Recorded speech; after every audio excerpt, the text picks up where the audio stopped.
never too late for an unexpected dose of mechanics to reach. Alright, so today we're installing something I've always wanted and have never had on the back of the tractor, and that is a hydraulic top link.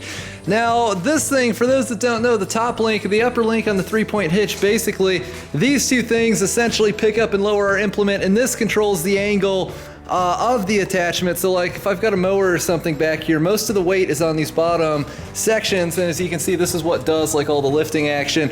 But if I shorten this, then it kind of sucks the front of the mower up closer to the tractor, it lifts up the back of the mower, and likewise if it's longer, then the implement is set down. Now the problem is, of course, these things you have to, you know, it's really hard to get this perfect, and it's sort of hard to adjust if there's weight on it. And with these newer tractors, or cab tractors especially, you really have to like stop everything and get out and set the implement down to take the weight off this, come back here and fiddle with it.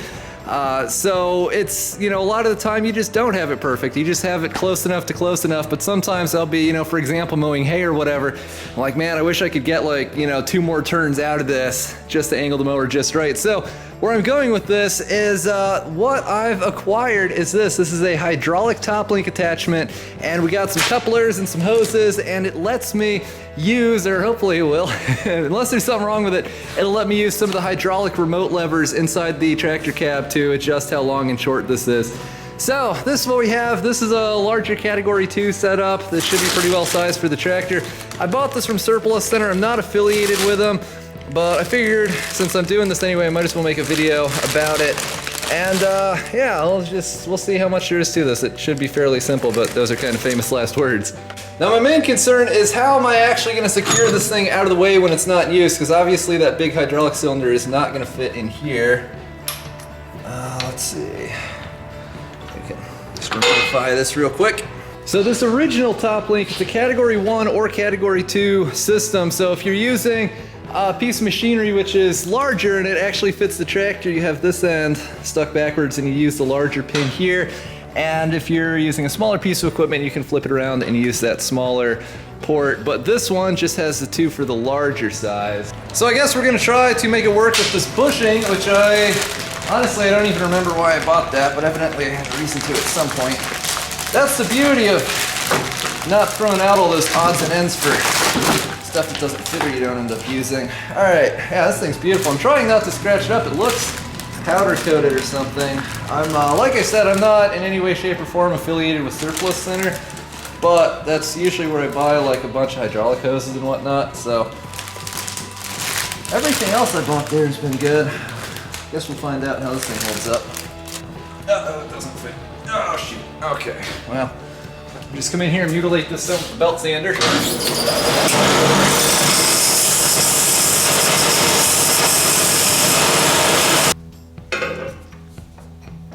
And this is really, really tight. This hardly even fits in some of these holes.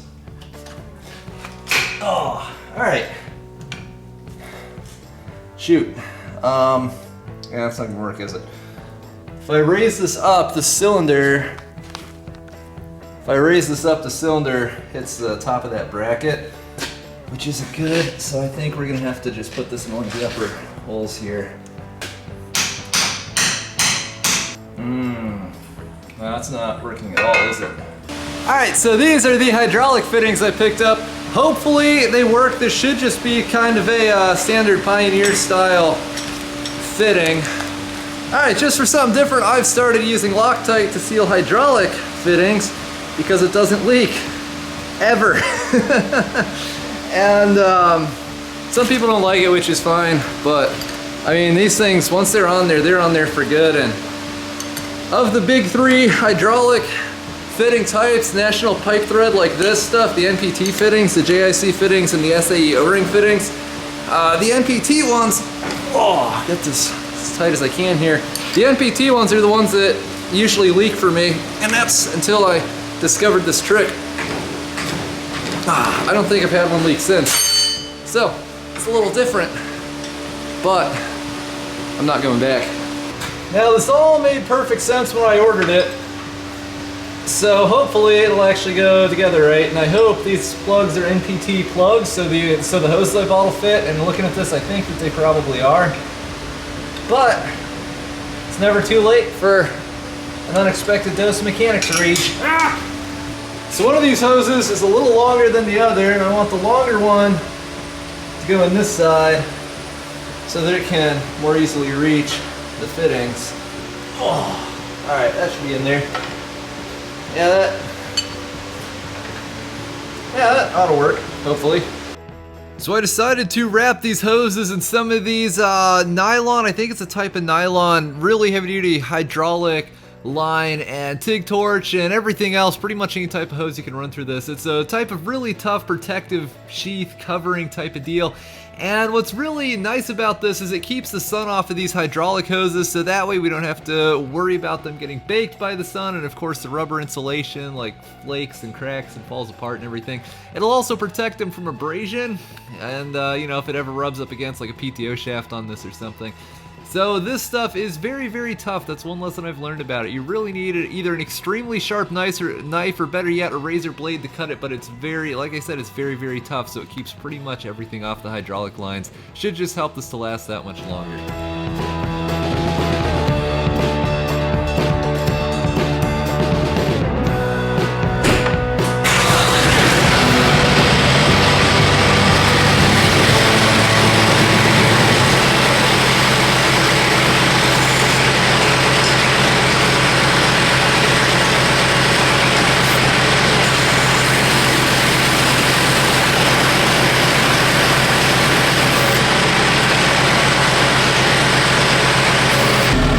This is, I don't know if it's my heaviest 3-point implement. The hay mower might weigh a little more, but this, because there's so much weight cantilevered out behind the tractor, I think this is the hardest piece of equipment on the 3-point to move. So we will see. Oh, I can get used to that. Oh, I can majorly get used to that. This is just with a little bit of pressure. I mean, if I want to, I can move that way too fast. Wow, that's an even wider range of adjustability than I thought there would be. Pretty easy to fine tune the control going up. How about going down? Yeah. Oh, I like that majorly. Man, I should have gotten one of these years ago.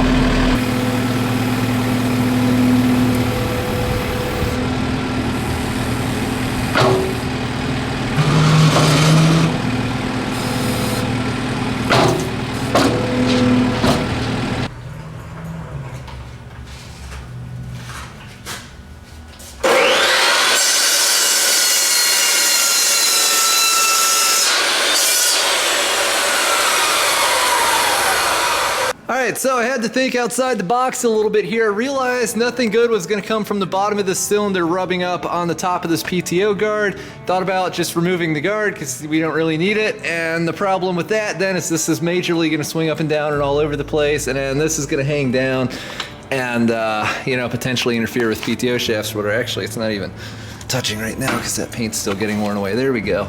Yeah, so what I ended up doing is I found a piece of oak, I cut it down and I put it in here and gave it a little bit of stain beforehand. I'll probably need multiple coats. But I picked up, well, it's supposed to be a 1x4, but it isn't because no one can figure out how to cut the stuff so it comes out the right size. And I stuck it on here.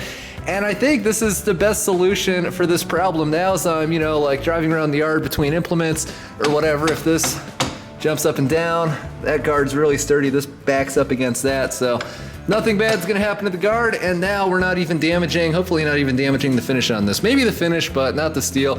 So anyway, what do I think of my first experience with a high hydraulic top link? I think it is excellent. I think these things are brilliant. I wish I bought one years ago, and I'm really glad I have this one. It was a little bit pricey, and so, you know, that's a downside, but I think it's built really well. The welds they did on this, they look like really hot wire feed welds, maybe just like spray arc mag or perhaps something more advanced, but they're either really clean or they did a pretty decent job cleaning them up. This thing seems really heavy duty. This appears to swivel out, unlike what's on the baler, and reference for the regular viewers there. So hopefully this thing will be rebuildable if I ever, you know, use it enough to blow a seal or whatever.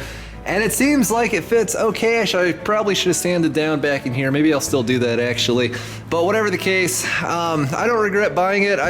Obviously I haven't really used this other than the one time, so I'm not gonna, you know, it's kind of too early to review it, and I'm not promoting it for them or anything.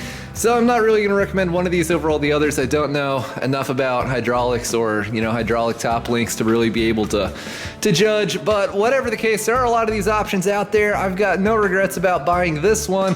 And whatever you end up with, I mean, if you want to spend the money, I really think this is a huge upgrade for usability. And it's going to be really, really nice next time I'm cutting hay when I can just move this in or out and thus tilt the entire mower up and down as I'm moving through the field. That's going to be great. And yeah, so whatever the case, thanks for watching. Don't forget to rate, comment, and subscribe for more. I'm really excited about this. I'm pretty pleased with the way it came out. And you know, keyboard commandos, I'm sure will whine putting wood on a tractor or whatever, but I don't really care. So I think it works great and I'm happy with it. So thanks for watching. Don't forget to rate, comment, and subscribe for more. Have an excellent night, everybody.